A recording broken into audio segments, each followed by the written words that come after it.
Hello everybody and welcome.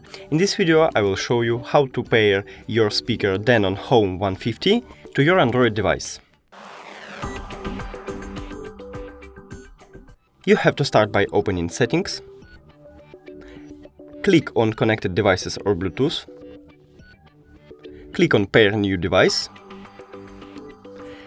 and make sure that your speaker connected to the power right here, and click on Bluetooth button until you can see a green flashing light right here.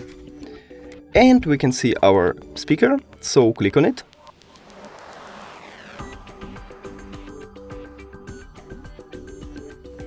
Pair. And we just did it. Thank you for watching this video. If you found it helpful, please consider subscribing to channel and leaving the like on the video. It's really helpful to us. See you later!